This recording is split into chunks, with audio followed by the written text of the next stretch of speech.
Daddy, watch it. Sorry, you okay? That nearly hit me. Yeah, I said sorry. You will fancy her. Give over. Got stuck with the babysitting again. Shouldn't let your new mum take advantage. What? Wish she was defending you, right, little terrier? Wish you had someone fighting my battles for me. I don't need anyone fighting my battles. See you later, mama's boy. What'd you say? Hey, stop. Logan! You might set your mum on me again. Stop. Get off me.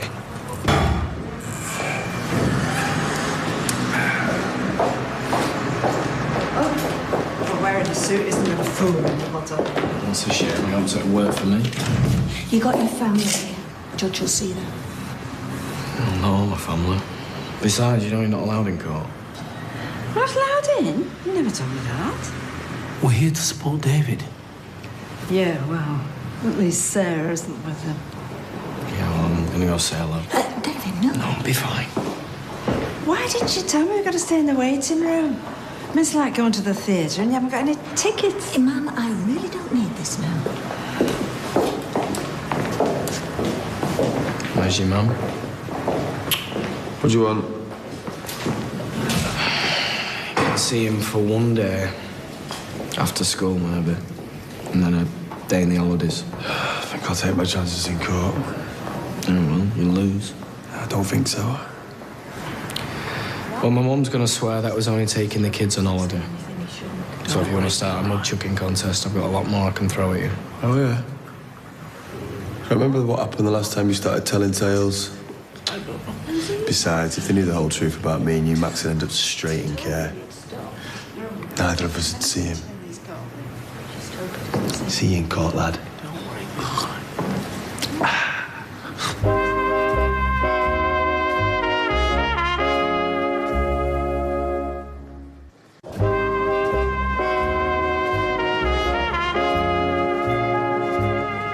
Max's early years were certainly difficult. He spent a lot of time in foster care. In fact, it's only since David began a relationship with Max's mother that Max has had a sustained period of stability. David has always treated Max like his own son, welcoming him into his extended family. 4 years on, Max now has a baby sister Lily, a grandma Gail, and a great-grandma Audrey. The court may be aware that Max was recently diagnosed with ADHD. Before this diagnosis, it's fair to say Max exhibited some very challenging behavior. And this was at the same time as David was coping with a new baby in the house and Max's mum was having problems of her own, so it fell upon David to hold things together. It was David who would race to school when Max was struggling, David who took him to the doctors, David who had the patience and determination to get a diagnosis made. David was there when Max needed him. And now Max is a happy little boy again. He's doing well at school, playing football, enjoying his childhood. And that is because of David. No one is going to deny that Max is a happy little boy now. But that may well be as much because he's met his real father as any parenting from Mr. Platt. All my client has ever asked for is to have a reasonable amount of contact with his son.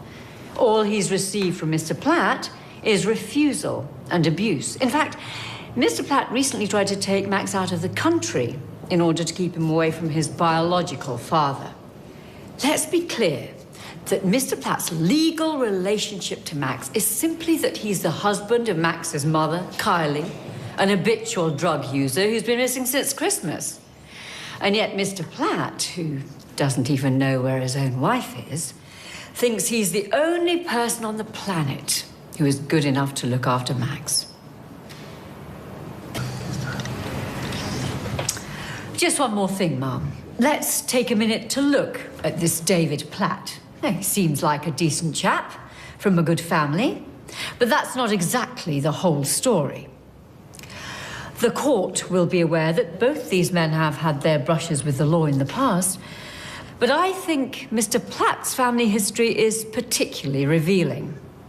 For example, there was the time he terrorized his own mother by sending cards from her dead husband, the time he was responsible for his niece ingesting his ecstasy tablets, the time he pushed his mother down the stairs, the campaign he waged against his own brother that culminated in him causing a crash that left his brother with permanent brain damage.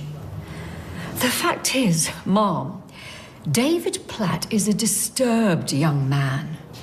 Always has been, always will be. He has a long history of... David. That's not true. Please, Ma. Mr. Platt. It's not who I am. It's not who I am now. And do you want to know why? Max, that's why. David, please. This is a warning, Mr. Platt. If you continue like this, I will have you removed but it's from true. court. It's not what I've done for Max, all right? It's what he's done for me. I mean, yeah, I did some stupid stuff, but not anymore. He's made me want to be a dad. David, you have to stop this. You have been warned. Look, when I fell in love with Kylie, all right, it was like I fell in love with Max too. I mean, he changed me. He made me a better person, and that's why I'm here today. I'm sorry. Please take your client out of the room. Come on, we have to leave. No, look, all I want to do is just look after him. Please, I'm sorry. If you persist, I will call an usher and have you forcibly removed. Oh, look, Your Honour, please don't do that, all right? Don't take Max away from me, please.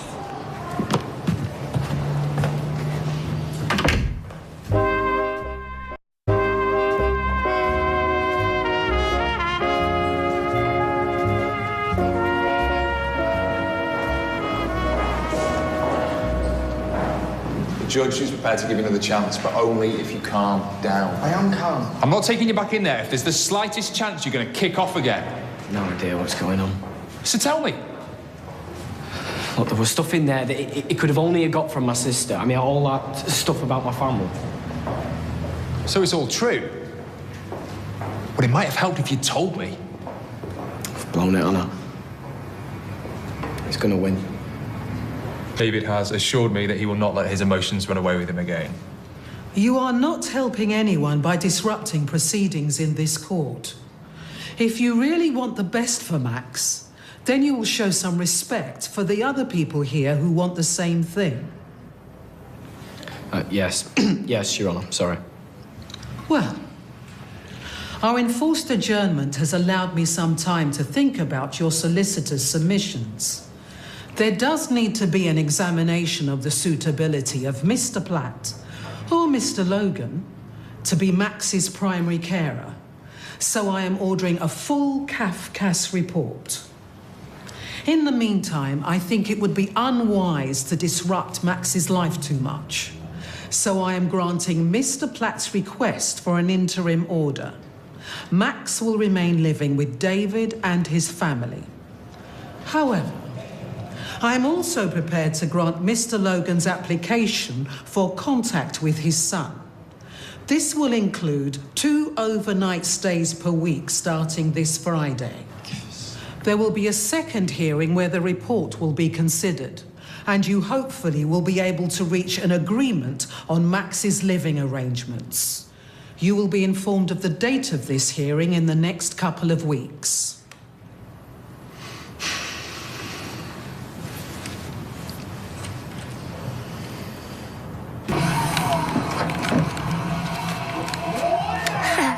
You're useless. Yeah, I've never been any good at this. Listen, I've been thinking, how do you fancy staying over at your dad's every now and then? Really? Can I? Yeah, well, we'll see. When? I don't know. Soon. Yeah, maybe Friday. Brilliant. Play again? Yeah, okay, set it up. It couldn't have gone worse. This time, try Well, hard. don't jump down my throat, but this might not be a bad thing. Callum doesn't know the first thing about how to be a parent, so he might try it and find that he doesn't like it. Really? What about you? You bored with Gavin already?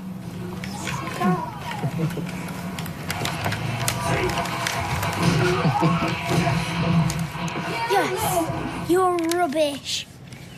Yeah, maybe, but do you know what? What? You stink. How long have you had that shirt on for? This is my favourite shirt. Yeah, well, I bet if you took it off, it'd walk itself to the washing machine.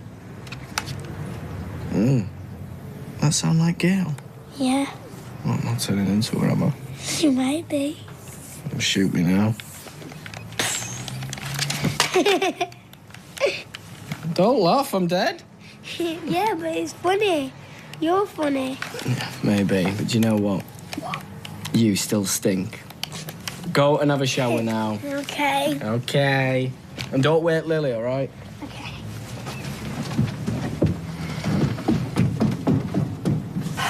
Any beers in that fridge? Yeah. Are you okay?